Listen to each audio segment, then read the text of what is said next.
जय हिंद दोस्तों। इस वीडियो में हम लोग इंडिया यूएई रिलेशन को डिटेल से डिस्कस करेंगे। भारत संयुक्त अरब अमीरात संबंध। भारत संयुक्त अरब अमीरात संबंध कई वर्षों से लगातार संबंध में सकारात्मक सुधार देखने को मिल रहा है और पर्टिकुलरली ईयर की मैं बात करूं तो खास करके 2015 से संबंध अधिक सुधरते हुए दिख रहा है। दोनों देशों के संबंध इतने मजबूत हुए हैं, इतने सुधर रहे हैं कि पीएम मोदी को, हमारे देश के प्रधानमंत्री को यूएई का हाईएस्ट सिविलियन अवार्ड तक मिला है।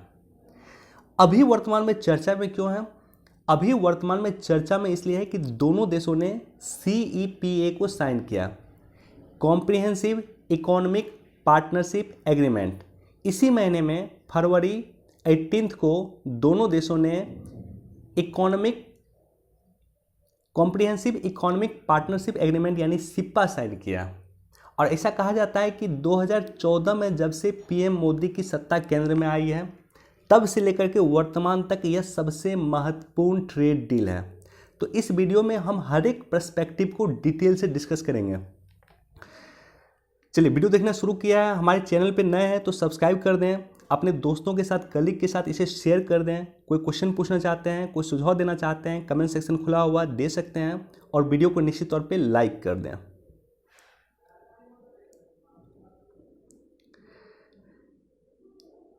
हमारे देश के वाणिज्य मंत्री और यूएई के वाणिज्य मंत्री दोनों ही मिल करके 18 फरवरी 2022 को comprehensive economic partnership agreement sign कर रहे हैं। दोनों मिल करके ये एग्रीमेंट साइन कर रहे हैं और ये सबसे महत्वपूर्ण एग्रीमेंट है। पिछले कई वर्षों में जो भारत ने सबसे महत्वपूर्ण इकोनॉमिक एग्रीमेंट साइन किया है वो सिप्पा है, कॉम्प्रिहेंसिव इकोनॉमिक पार्टनरशिप एग्रीमेंट है।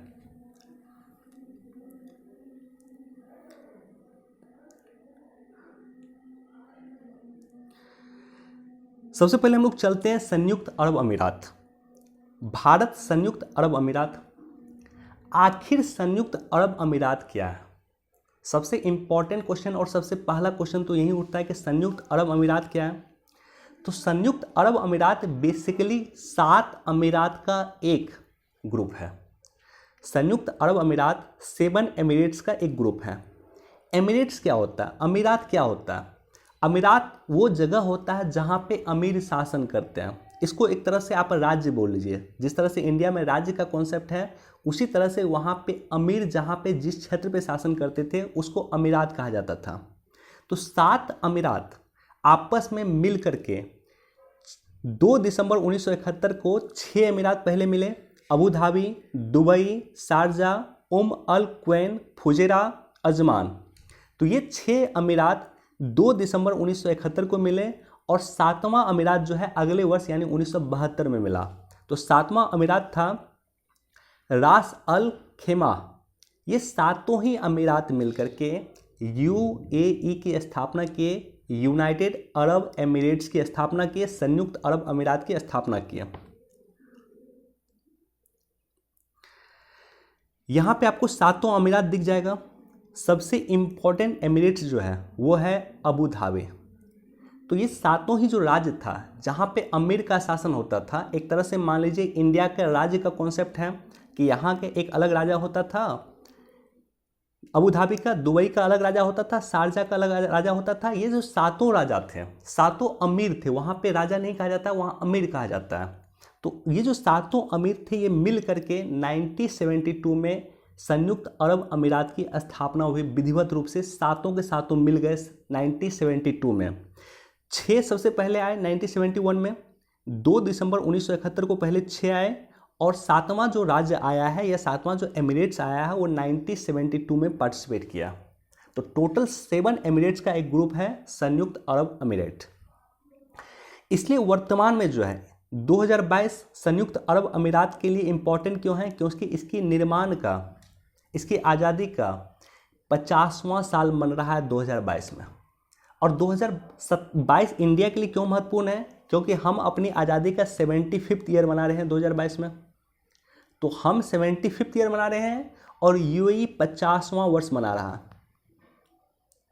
तो यूएई का जो क्राउन प्रिंस है उनका जो विजन है, नेक्स्ट विजन जो है वो अगले 50 वर्ष का विजन लेकर चल रहे हैं। कि अगले 50 वर्ष में जब यूएई की स्थापना के 100 वर्ष कंप्लीट होगा तब उनका सोच क्या होगा, तब यूएई कहाँ पे होगा, इस विजन को लेकर के यूएई के क्राउन प्रिंस काम कर रहे हैं। और भारत के प्रधानमंत्री कहाँ काम कर रहे हैं कि अगले 25 वर्ष के टारगेट को लेकर के हम काम कर रहे हैं कि अगले 25 वर्ष में जब हम अपनी आज़ादी के 100वीं वर्षगांठ मना रहे होंगे तब हमारा भारत कहाँ होगा। इसलिए इस बात का उल्लेख अगर आप पीआईबी पढ़िएगा तो पीआईबी में दोनों देशों के संयुक्त बयान में इस बात का उल्लेख किया गया और पर्टिकुलरली पीएम मोदी ने अपने भाषण में इसका उल्लेख किया था। अमीरात ऐसे राजनीतिक क्षेत्र को कहते हैं जिस पे अमीर की उपाधि रखने वाले वंशानुगत तानाशाह राज करते थे। वही बात यहाँ रिपीट हो रही जो मैंने डिस्कस किया था।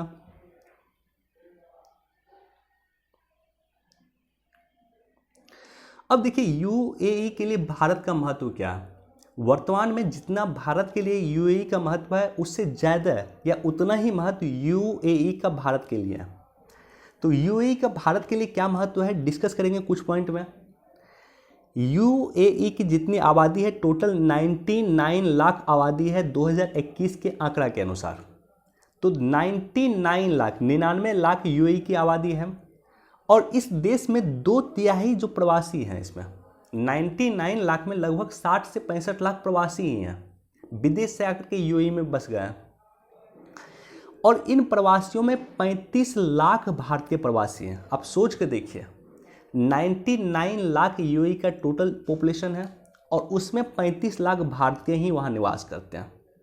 तो यूएई की टोटल पॉपुलेशन का 30% भारतीय निवास करते हैं। यानी यूएई के डेवलपमेंट में संयुक्त अरब अमीरात के जो आज विकास की चरम सीमा पे है, संयुक्त अरब अमीरात विकास जो कर रहा है, गगनचुंबी बिल्डिंग वहाँ बन रहे हैं, तो उसके विकास में सबसे अधिक योगदान है भारतीय प्रवासी लोगों का।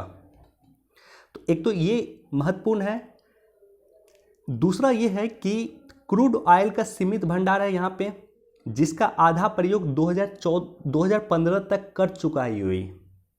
तो एक आंकड़ा के अनुसार यूएई के पास जितना भी क्रूड ऑयल का भंडार था, जितना भी पेट्रोलियम का भंडार था, उसका आधा प्रयोग 2015 तक ये देश कर चुका।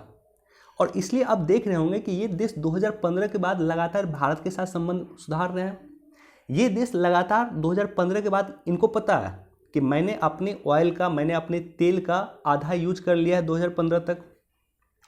अब बहुत जल्द हमारा तेल समाप्त हो सकता है, आने वाले 50 वर्ष में हमारा तेल समाप्त हो जाएगा। तो वैसे कंडीशन में हम जाएंगे तो जाएंगे कहाँ। तो ये जो सोच है, इस सोच के साथ ये देश क्या कर रहे हैं, अपने आप को रिफॉर्म्स कर रहे हैं और रिफॉर्म्स कर रहे हैं आईटी सेक्टर में। यूएई आईटी सेक्टर में भी काफ़ी महत्वपूर्ण योगदान निभा रहा है। टूरिज्म को लेकर के आप देखते होंगे, टूरिज्म के लिए यूएई काफ़ी फेमस है, खास करके दुबई तो टूरिज्म के लिए बहुत फेमस है। स्पेस सेक्टर में आप देख रहे होंगे कि ये देश काम कर रहे हैं। यूएई का मार्स मिशन लॉन्च किया गया था, आप देखा ही होगा। तो ये सारा का सारा काम ये देश कर रहे हैं। मतलब ये देश अब ऑयल आधारित अर्थव्यवस्था, पेट्रोलियम आधारित अर्थव्यवस्था से अपने आप को शिफ्ट कर रहे हैं टूरिस्ट आधारित अर्थव्यवस्था की ओर, आईटी सेक्टर आधारित अर्थव्यवस्था की ओर, स्पेस आधारित अर्थव्यवस्था की ओर, अन्य सेक्टर आधारित अर्थव्यवस्था की ओर, क्योंकि इन्हें पता है कि तेल का सीमित भंडार है। और यही कारण है कि ये देश एक विजन लेकर आए थे। संयुक्त अरब अमीरात ने अपने विजन 2021 के माध्यम से अपनी अर्थव्यवस्था में विविधता लाने के लिए और तेल पे अपनी निर्भरता को कम करने के लिए प्रयास कर रहा है। और खास करके ये देश अगर आईटी सेक्टर में काम करेगा, टूरिज्म में काम करेगा, स्पेस टेक्नोलॉजी में काम करेगा, तो इनको भारत जैसे देशों की ज़रूरत है। ये देश को विदेश में इन्वेस्ट करना है। आपने देखा होगा कि कश्मीर में यूएई इन्वेस्ट कर रहा है। क्यों? क्योंकि इस देश को, यूएई को अब अपने अर्थव्यवस्था को विविधता की ओर ले जाना, डाइवर्सिफाई करना। तो यही कारण है कि यूएई के लिए इंडिया अभी महत्वपूर्ण है, काफ़ी महत्वपूर्ण है। अब मैं इस एग्रीमेंट पे आता हूँ, कॉम्प्रिहेंसिव इकोनॉमिक पार्टनरशिप एग्रीमेंट, सिपा इसे कहते हैं, व्यापक आर्थिक भागीदार समझौता। संयुक्त अरब अमीरात और भारत ने एक व्यापक समझौते पर हस्ताक्षर किया है जो संयुक्त अरब अमीरात को अधिकांश भारतीय निर्यात पे आयात शुल्क कम करेगा। व्यापक आर्थिक भागीदारी समझौता, कॉम्प्रिहेंसिव इकोनॉमिक पार्टनरशिप एग्रीमेंट 2014 में सत्ता के आने के बाद नरेंद्र मोदी जी का ये सबसे बड़ा व्यापारिक समझौता है और सबसे पहला महत्वपूर्ण व्यापारिक समझौता है। इसमें जो चर्चा किया गया, इसमें कुछ पॉइंट की चर्चा किया गया।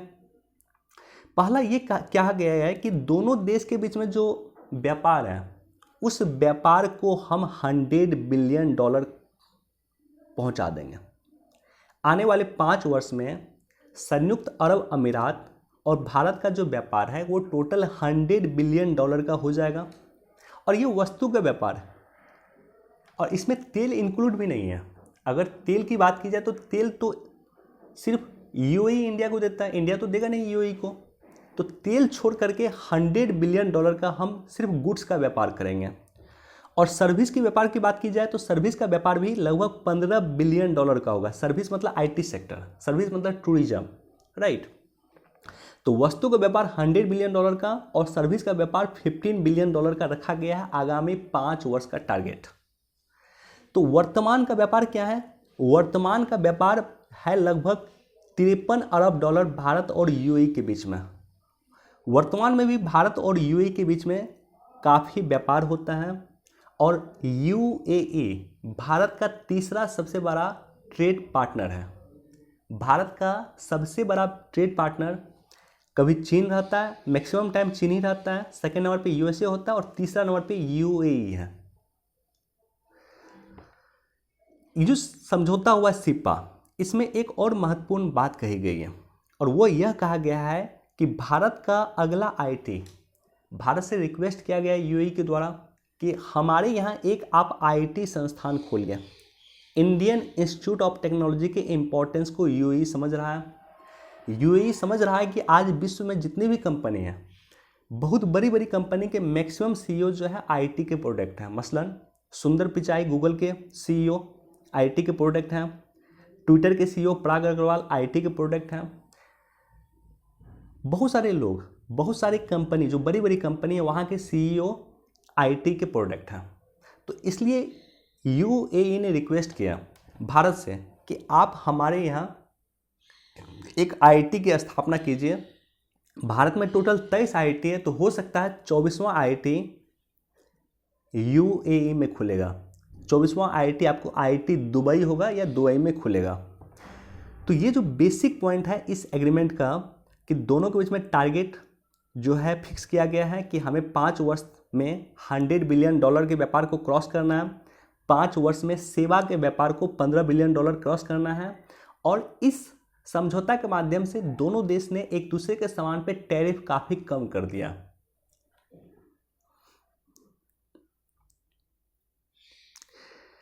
भारत यूएई राजनीतिक संबंध की बात करते हैं, डिप्लोमेटिक रिलेशन की बात करते हैं। राजनयिक संबंध, डिप्लोमेटिक रिलेशन की शुरुआत होती है 1972 से। 1972 में यूएई की जब स्थापना हुई थी तो उसी समय से भारत और यूएई ने राजनयिक संबंध की स्थापना कर दिया था और 50 वर्ष कंप्लीट हो रहे हैं। 2022 में दोनों देश के 50 वर्ष कंप्लीट हो रहे हैं राजनयिक संबंध को शुरू किए हुए, डिप्लोमेटिक रिलेशन को शुरू किए हुए। अगस्त 2015 में भारतीय प्रधानमंत्री की संयुक्त अरब यात्रा ने दोनों देशों के बीच में एक नई रणनीतिक साझेदारी की शुरुआत के रूप में दोनों देश के द्विपक्षीय संबंधों को और अधिक बढ़ावा दिया। भारत यूएई संबंध का लैंडमार्क 2015 है। 2015 के बाद दोनों देशों के बीच में काफी संबंध सुधार देखने को मिल रहा है।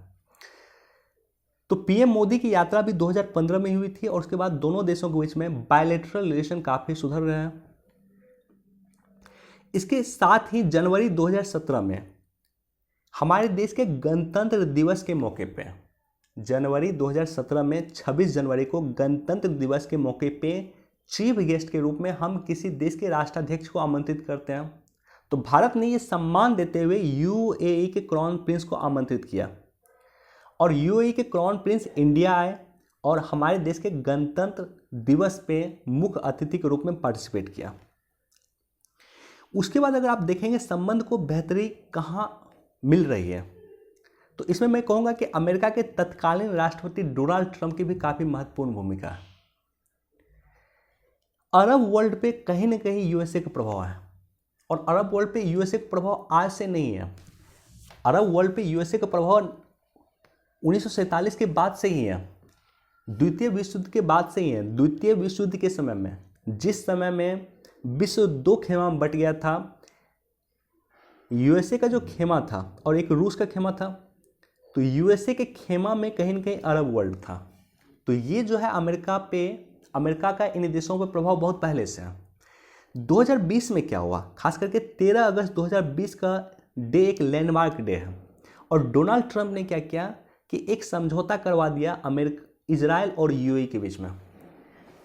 अरब वर्ल्ड जो कभी मान्यता नहीं देता था इजराइल को, अरब वर्ल्ड ने इस समझौता के माध्यम से, अब्राहम एकॉर्ड इस समझौता का कहा गया है, अब्राहम समझौते के माध्यम से यूएई ने मान्यता दिया इजराइल को। अब भारत के लिए महत्वपूर्ण क्यों है?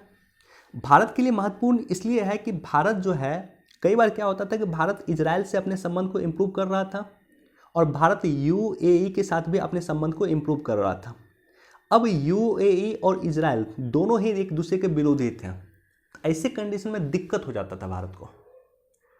तो भारत के प्रधानमंत्री ने कभी यात्रा इजराइल का नहीं किया था। इसी कारण पहली बार भारत के प्रधानमंत्री ने इजराइल का यात्रा किया 2017 में, पीएम मोदी ने ही यात्रा किया। अब सोच कर देखिए, क्योंकि हम अरब देशों को खुश करना चाहते थे, हम यूएई को खुश रखना चाहते थे, हम सऊदी अरब को खुश रखना चाहते थे, क्योंकि हमारी प्रवासी भारतीय जो है सबसे अधिक अरब वर्ल्ड में ही है। सबसे अधिक रिमिटेंस हमें अरब वर्ल्ड से ही मिलता है। हमें सबसे अधिक जो है ऑयल पे डिपेंडेंसी हमारी है वो अरब वर्ल्ड पे है। तो इसलिए अरब वर्ल्ड को हम हमेशा खुश रखना चाहते थे, इसलिए हम खुल के संबंध स्थापित नहीं कर पा रहे थे इजराइल के साथ। और लेकिन जैसे ही अब्राहम एकॉर्ड साइन हुआ, वैसे ही हमारी संबंध इजराइल और यूएई दोनों से अच्छे हुए। और मज़े की बात देखिए, नवंबर 2021 में एक नए क्वाड ग्रुप की स्थापना हुई, और इस क्वाड ग्रुप में 4 देश हैं, अमेरिका, भारत, इजराइल और संयुक्त अरब अमीरात। मैं एक रिपोर्ट पढ़ रहा था, उस रिपोर्ट में कहा गया था कि इंडिया, इजराइल और संयुक्त अरब अमीरात ये तीनों मिलकर के व्यापार करेंगे तो महज कुछ वर्ष में इनका व्यापार $110 बिलियन क्रॉस कर जाएगा। तो निश्चित तौर पे एक सकारात्मक कदम मुझे दिख रहा है वर्तमान में। अब मैं चलता हूं भारत यूएई आर्थिक संबंध को लेकर के। भारत यूएई आर्थिक संबंध में वर्तमान का व्यापार जो है $52.76 बिलियन का है। यूएई भारत का तीसरा सबसे बड़ा व्यापारिक साझेदार है। भारत का सबसे बड़ा व्यापारिक साझेदार है चीन, सेकेंड नंबर पे यूएसए है और तीसरा नंबर पे यूएई है। अच्छा, चीन और यूएसए फ्लक्चुएट करता रहता है, कभी यूएसए भी हमारा सबसे बड़ा व्यापारिक साझेदार हो जाता है और कभी चीन भी हो जाता है, लेकिन वर्तमान में चीन है, उसके बाद यूएसए है और तीसरे नंबर पर आता है यूएई।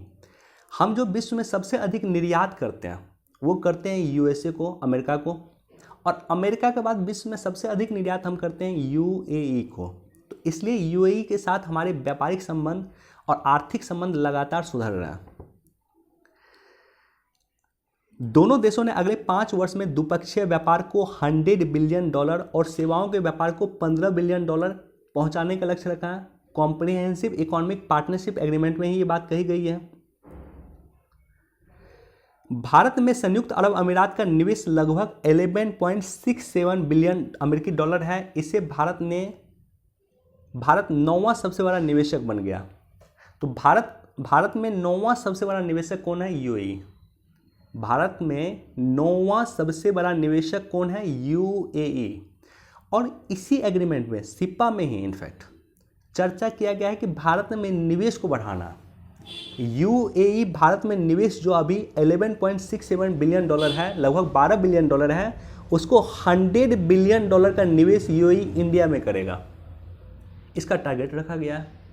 और इसी पे आप देख रहे होंगे कि विश्व के सबसे बड़े मॉल में से एक मॉल बनाएगा यूएई। कहाँ? हमारे देश के जम्मू एंड कश्मीर में।